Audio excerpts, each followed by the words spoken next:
So yeah, we streaming live on YouTube. So you can check us out over at Barber Life, BAR, capital BAR, BER, capital LIFE. You'll see a red and white logo of me before I got these beautiful locks in my hair. So yeah, we live, and I want to give a shout out. I hope he can hear me because he's my brother from another mother, but of the same color, my brother, Dave Whitelaw. Let's just give it up. Give it up for Dave. For Dave Whitelaw, man. I mean, that dude, man. Respect, man. Respect, because without him, there would be no me. In the sense that I wouldn't be able to do none of this stuff, man. He's the cat that made it all possible. So it is what it is. So yeah, we got my man Justin in the building.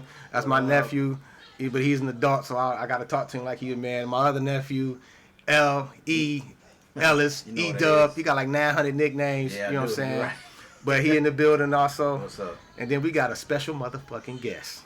We got Big Amp in this bitches. Yeah. You know what I'm saying? Shout out to Amp in here, man. Well, Got us, man. What? First dude I ever seen bench press 300 pounds and put it down and was like, y'all want to go play some basketball? Like, what the fuck? You know what I'm saying? So, yeah. So, any old way, man. We here. We live streaming, man. And we basically doing a test because the homie Dave Whitelaw, he made all this come together. And what I mean by that is he helped me with the technical side of making sure stuff was plugged up right. This went with that went with this. And, you know, so that's what we doing, man. And we're going to talk about something real quick. I don't even know, but I got these things here to help me get right on through it. And we're going to talk about, just for Dave Whitelaw, what after-school activity do you wish you done as a child? I'm going to let you drop that off. Go ahead, Tadal. Let me get that. Courtesy of you, after school activities that I wish I would have practiced as a child was that Aikido, man. I done fell in love with that, man. It's so, like I wish I would have jumped into that way earlier. Right. Earlier. Well, I hear you, man. But what happened was, let me just tell everybody real quick, man. You know, I love my nephews, and I got a relationship with all of them. All of them can pick me out of a lineup. It ain't one nephew I got that I don't talk to that want to talk to me. Now, if you want to stay standoffish, you know, that's on you. But, you know, everybody know my numbers. Everybody know where I'm at. Yeah. I ain't a hard cat to find. So, with that being said, one day, nephew called me up like, Unc, you ain't going to believe this. And I was like, what? He was like, yo, man, I got this gig at this little spot as a bouncer. And I'm like, word? He was like, yeah. So, I'm like, hey, nephew. I said, no, what I'm about to say to you, no disrespect, because he and I was riding together in his car because we had went to the Army-Navy surplus to pick up a few pieces we had to get from out of there. However, so he was like, yo, I want you to, you know, be careful out there, nephew. I'm saying stuff any uncle would tell his nephew, be careful, don't be no fool. And I'm like, yo, man, you a big fella. So what I need you to do is don't let your size and your brute strength get you so heady that somebody pull out and do some Superman shit on you and break your ass up because you're going to be embarrassed. I said, so what you need to do is learn some stuff that'll get a cat off of you and you can manipulate the situation. He was like, I got this, huh? You know what I'm saying? I mean, who want it with me? You know what I mean? Look at me, man. I'm gorgeous. I'm beautiful. I'm the biggest nigga in the building. I'm like, all right, King Kong, dude. I said, I'll tell you what, man. So when we got to his apartment, we was like in a little median in this parking area. I said, now, nephew, look, if I get hurt when you do this, it's on me because I told you to do this. I said, but what I want you to do is I want you to yoke me up like you put me out of the club. I'm going to act drunk and belligerent. And I said, I want you to use some real strength. Don't think, then it's my uncle. I said, no, I want you to bring it 100%. I said, because I want you to see something. And he took a deep breath like, damn, uncle don't even know I'm a big motherfucker. Like he was about to tear my ass in half or some shit. Man, he grabbed me around my neck. I zigzagged and zipped and had him in a chicken arm lock. And he like, he pat my leg. Stop. I say, I told you, nephew, don't bank on you being big and strong because you bigger than me and physically I know you stronger than me. Right. I said, but I know how to manipulate them joints. Mm-hmm. You can't train them. Ain't no muscle on your wrist, man. Mm-hmm. You got to just know how to get to it. And so he was like, all right. Stop me if I'm wrong, nephew. He was like, stop me. No, he was like, that was a fluke. Let me do this one more time because I was probably like holding back because like I said, you my uncle and you my uncle. I just can't see myself. You ain't did nothing to me to make me want to, you know. I said, nephew, like I said, if you hurt me, it's on me. Mm-hmm. Just make sure I get to my house so I get to the urgent care or something. I said, but don't worry about it. So I said, this time, do whatever you got to do. Get me out the club. I'm messing with people. I'm out of pocket. Get me out of here. He did it again. I did it again. Stop. Please. Next thing he know, he was like, you gotta show me that shit. You know what I'm saying? So I showed him a few moves, man, and I was like, nephew, these, you know, I could show you 30 different Aikido techniques. I said, but you probably might master 5 of them because of the size of your hands, your body mass, and your height. That's gonna work for you, even though I showed you 30 different things. He was like, okay, that makes sense. So we went over a few things, and I did not leave his house till I personally felt he could do what I was showing him. And so I was like, all right, nephew, man, I love you. You be safe, man. You ever need me, you know what I'm saying? It's after hours. You call me. Because I don't want to keep cussing on the track. But I was like, something happened to you. I don't want it on my watch. You know what I'm saying? Right. He was like, I'm calling if something go crazy. Okay, so I left. You know, so I went to live in my life doing what I do. About, what was it? About, I think, not even 2 weeks later, he called me. I'm at the shop cutting hair. You ain't going to believe this. I'm like, what? He was like, man, I had to fold somebody up, man. I couldn't believe it. It happened so fast. As soon as the old boy touched me, man, I had him in one of them locks and walked him right out the club. And then when I pushed him out, he was A-okay. I said, you stretched them tendons in him. People ain't used to their tendons being stretched. They used to be stretching their muscles. And that's where the pain come in. It's more psychological than it is physical. And I'm going to tell you, you know, now that you hear it, I'm in the presence, we're on the pod. I felt like a boss, you know what I'm saying? I walked around telling people my nephew's strong, bitch. You know what I'm saying? It was bad, man. So, you know, shout out to strong-ass nephews, man, because we need strong nephews out here, man. And that's a true story. That's why he ain't stopped me, man. But, it was great. You know, for me personally, an after-school thing that I wish I would have got into, man, was probably something I could have took during regular school hours, which is another language. You know what I'm saying? Because I remember when I lived in New York, and the part of New York I was living in, people was walking up to me speaking Spanish, and I'm like, hot sauce, chicken wings, greens. I don't know nothing of what you said. And they were like, man, you know, you Dominican, man, you need to learn to speak Spanish, man. I was like, okay. And then I learned a little bit, but I wish I was more fluent at it. You know, that's about it, man, for me. You know, I wish I would have learned another language. And it was funny you said that, because I'm like, that's what I would have done. Yeah. But I wouldn't want to learn Spanish as another language. I would probably want to learn more like an exotic language, like Hebrew, or something that, you know, Aramaic, something where you got to know what you're saying, and you got to. Excuse me. So that's what I would want to learn. That's what's up. But go ahead, E. It's all on you, man. Man, I wish I would have ran track. Word. I wanted to run track when I was in middle school, man. But just looking at the people do it, like, these niggas is fast. You know what I'm saying? Like, you know what I'm saying? Some fast niggas out here. Right. You know, I was like, I always wonder, because I've always been like a top heavy person. Like, me running is like holding a ton of bricks and putting toothpicks under the, you know what I'm saying? It's like, I just can't do it. I be trying to pick myself up. Oh my God. And so even then, like, before I gained weight, you know what I'm saying? I was like, I just want to run track. I probably would have been perfect for it then, because I was skinny. Right. You know, but I wish, now I'm like, if I was running track, I'd be good now. Hey, man, let me tell you what happened with me, man. First and foremost, man, I'm a motherfucking Mumford Mustang, man. Shout out to Mumford Mustangs up here, man. Class Mustangs of 89, in the building, you know what I'm saying? But anyway, man, I was in high school, man. I used to jump high hurdles, man. And I could run cross country, man. I was on the team. I was doing my thing. Could have got a Letterman and all of that other stuff. And, man, let me tell you what shot all that down. And I've been on it ever since, man. A job. Somebody offered me a job at Spartan Foods, man, right on 7 Mile in Wyoming. Quit laughing, Aaron, because I know you remember Spartan Foods. Dude said, you want to be a bagger? I was like, I'll be a bagger. You know what I'm saying? I got the bag of groceries, man. I got that little $175 check, man. I was like, track what? Because the coach was like, when you coming back to practice? I was like, I ain't never coming back. I pulled out that little $200 I had in my pocket. I was like, I got a job. So I wish I'd have stuck with it. You know what I'm saying? Wow. But I stopped running track to work a job, and you know, now I'm hustle, man. It ain't too many things I can't do or put my hands on to make it work, man. Because I believe in spending the money, man. People spend it on everything else, spend it on you, man. You know what I mean? But I don't want to get off topic, but that's what the question was. You know, what after school activity do you wish you done as a child? Now, a cat like Dave Whitelaw, he should have been an electrician. Now, I know he watching because he the one told me, man, I need to see you live stream and make sure you good. So let me tell you what he did. We grew up at the same church and didn't know each other because his uncle went to the church. I didn't see him. But I said, man, you look just like the deacon at Solomon's Temple. He was like, I think his last name was Greer. I could be wrong, but it was Deacon something. He used to have 2 Rottweilers in the back of a pickup truck, and they sit in his truck all service. And anybody that went to Solomon's Temple know, as soon as they got finished praying and all that, everybody broke out and went to the store if you was a teenager. I walk out, man, what do I see? A 200-pound Rottweiler looking right at me. I'm like, oh, Lord. You know what I'm saying? And them dogs wouldn't jump out that truck, man. But he'd come outside and he'd say something to him, man. And the next thing you know, man, they sitting down or they lay down in the truck, man. He had them Rottweilers trained, you know what I'm saying? So my whole thing was, he told me that was his uncle. And he said, man, every weekend I had to go with him on his plumbing jobs. And I'm like, what? He said, man, I'm a plumber, dog. I was like, get the out of here, because Dave Whitelaw is known all over the city for the dude that if you need a sound system put in your building at your church, call Dave. Your mixer giving you problems in your church, call Dave. You want something built from scratch and you got an out-cold budget and you can pay him, call Dave. I should be a commercial for this month. You know what I'm saying?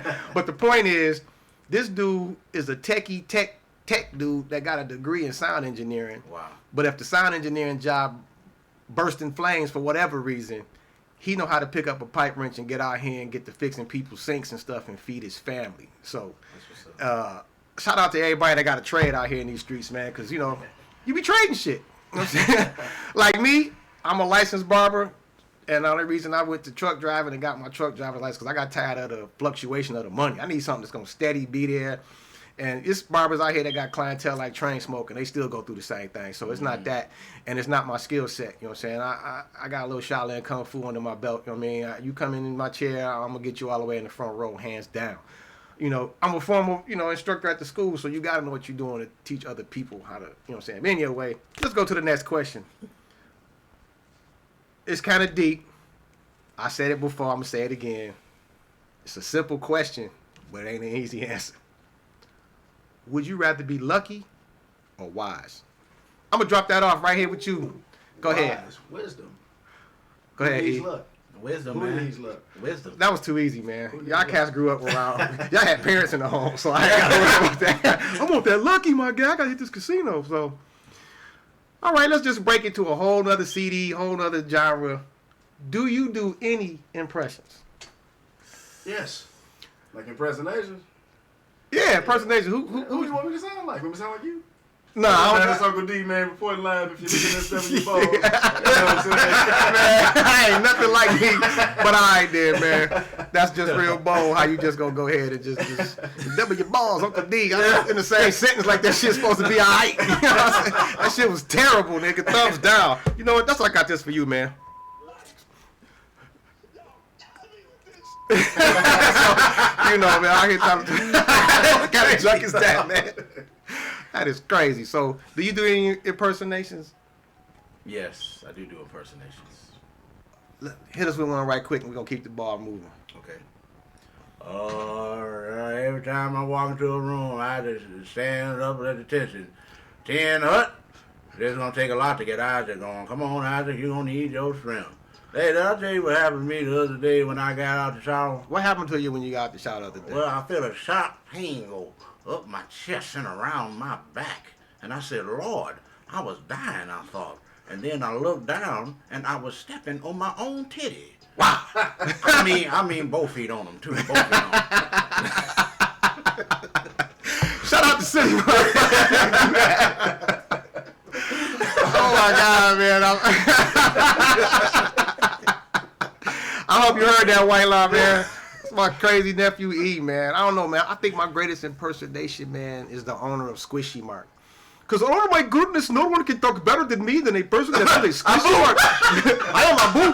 And I will get you a number 2 slushy, no problem, man. Would you like another Snickers with that? I have fresh bananas. Oh, no, don't pull out the gun. No. Oh, Take it. Man. So, yeah, man, I don't do that many impersonations, but that's what we do, man.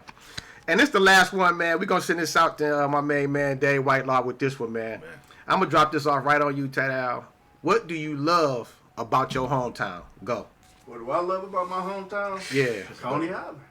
Hey, you know what I'm saying? Shout out to Coney Island, man. You can't get them nowhere. You can't. Florida, Nope. get a Nicky D's Peter. You can't go get to Jersey and get a Johnny D Peter. You know what I'm saying? Nope, you can't. That's right. Ain't no Coney Island's nowhere but here, man. It ain't in That's what's Atlanta. up, man. It ain't in South Carolina. It ain't in That's Chicago. what's up. It's not in Coney Philly.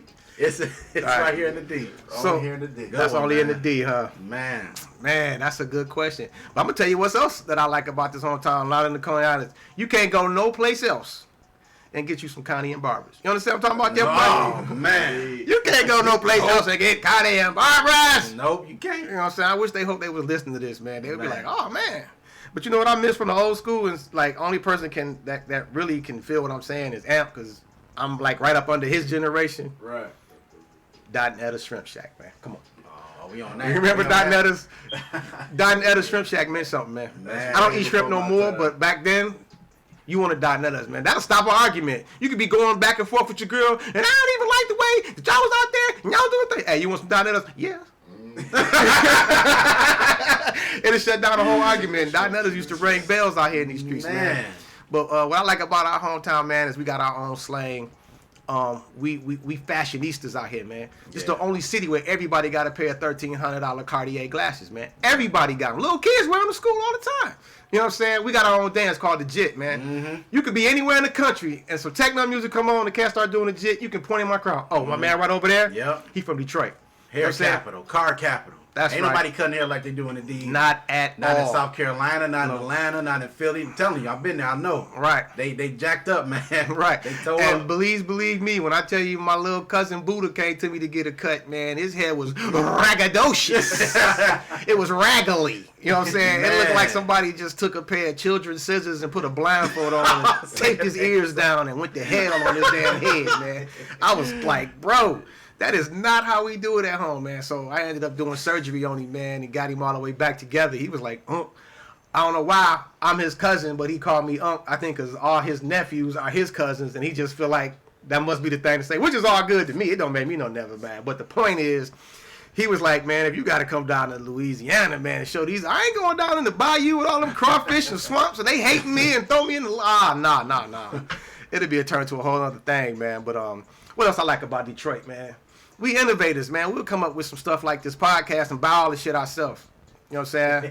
I ain't on no sway in the morning. We in somebody's damn dining room doing our thing. And for those of you that don't like it, I got one thing for you. I don't give a damn. You ain't got to like it. It's mine. I paid for it. It's cashed out. That's what we do in Detroit. Man. Y'all niggas paying car notes. We was cashing out vets in 85. I know you remember that. So, anyway, man, I'm going to drop it off for you, E, because I'm going to give you your turn, man. Man, it's real simple for me, man. The weather. We ain't got no hurricanes. We ain't got no tornadoes. We ain't got no earthquakes. Ain't no lands, no mudslides. The ground ain't opening up under us. We don't have them problems here, man. True that. We good. You know, we saw it. It may get extremely hot or extremely cold. I can deal with that. Right. We do get all 4 seasons out here in these streets, man. We do. I forgot about that part. Yeah, man. But yeah, like I said, we got the places to eat and places to go get some clothes. You can go to, what was it, Van Dyke's? They still selling the stuff they've been selling forever. Henry the Hatter been here forever. Them clothing stores ain't City Slicker, ain't never going nowhere. You know what I'm saying? Forget about Dietrich first. Dietrich first. Ooh, Dietrich first. Yeah. Dietrich. I thought he was about to drop a verse on this stuff. But anyway, you know what I'm saying? Oh, I got to do this while we here, man. I forgot, man. My main little man of all little men, Raphael, man. Shout out to Rock Films, man. He ain't here right now, man. But he going to be mad he missed this. But you know what? I told his ass to stay home. Fuck him. Anyway, I can say that now. He 20. You know what I'm saying? His feelings ain't going to be hurt. I promise you. But I'm going to stop cussing, man, and get up off this podcast. But yeah, Dave Whitelaw, we did this for you, man. Thanks for showing up and showing out, man. And shout out to Angie for sharing her husband with all of us. You know what I'm saying? Because if she don't let him out, he ain't coming out. Because, you know, he love his wife. And I respect his game and his gangster. But he came out, did his thing, man, and was willing to do the over the internet thing where you got the Team Share app. And he was going to get in my computer and make sure we was live streaming. Yeah. And I'm going to just keep it 1,000 wowsing and tell y'all what the problem was. The plug wasn't pushed in all the way. Oh, man, because I was ready to throw all this stuff in the middle of the same Southfield Road or something, man. Like, forget it. I don't want to do it no more. But it went down. Hope y'all enjoyed the podcast, man. Shout out to my main man, J-Rock, my other main man, and nephew, E-Dub, Bubba Love Dub, Ski, man. He did my first podcast with me, and we talked about Mortal Kombat 11. Remember that? I remember that. And we did it in under the same roof. And that same man, I busted vicious freestyle. He sure did. He killed us on the freestyle, man. Shut the whole house. The house was quiet for like 2 minutes. We had to contemplate all the metaphors he dropped on us. Man, that was you crazy. know, he said. Sometimes I feel like Big Sean, boy. You know what I'm saying? I don't know who that is, but okay. Okay. He a young dude, you know what I'm saying? You got to talk about older cats for me. But the whole thing was, he dropped the ill freestyle, I remember. And I remember what he said that was funny. He was like, every kiss begin with K, so put your mouth on the barrel. I was like, oh yeah. I never forget that. I was like, dang. Yeah. And him and Raphael got on the track. Was that him? Was that you and Raphael? Yeah, we started freestyling after. I don't know where that at. I think Raphael probably got it saved in his phone or something, but I ain't heard that since. But man, Raphael was a straight up battle rapper now. And I'm gonna pull him in here and we're gonna let him battle, man, and let you hear the stuff he say. I can't repeat none of it because I can't remember it. But he always practicing on me like I'm his test dummy. So I gotta stand there like they be in the battle rap, standing there looking stupid while the dude be in front of him, you know, going off. And then every now and then I might hit him with a jab and get away with it. And he be like, dang, Pop, I like that one. You know what I'm saying? But other than that, I ain't no rapper. Only thing I can rap is my sandwich for lunch tomorrow when I go to work. You know what I'm saying? Other than that, you'll never hear Dave gonna drop none of that. So with that being said, we gonna get the hell up out of here, man. I'm gonna go raid Justin Refrigerator because I need some Kool-Aid or something because I'm tired of coughing on air. All right, White Law. Love you, bro. Peace. He about to call me. Yep, all this stuff paid for, man. I don't owe nobody. I ain't have to borrow nothing. I just had to. No dead end. Huh? Yeah, man, we got to get a better wiring setup. I don't have a permanent setup because my whole setup is portable. You know what I'm saying? So I can't break nothing down. It just look ugly, but we, you here for the content. That's the job. Right. You figure out the neatness later. Yeah, so that's what we do, man. So I'm about to break this junk down. Yeah, it was cool, man. Podcast. Oh, you come back for your next podcast? Yeah, heck yeah. I'm gonna come back and we're gonna live stream it, and then I'm probably gonna end up putting this table in the kitchen and get the stretch out. I got the card table that folds up. You know what I'm saying? And we can all just sit behind the thing together and have the mics and then had the cameras and everything on us like one entertainment. Yeah. Okay, and then had the lights off to the side shooting down on us, and then had one third light coming straight in, so it's real, it's lit up real nice. That's just one light. I got two more that plug in that's bigger than that'll blow this whole room out. You know what I'm saying? It'll light it up. So I had fun, man. That's the whole point, man. All this stuff was for fun. It was all fun. There were more questions. We ain't even get to them. Yeah, we just man. I told the story about how I got them cars. Me and Kelly was going through the TJ Maxx, and I usually just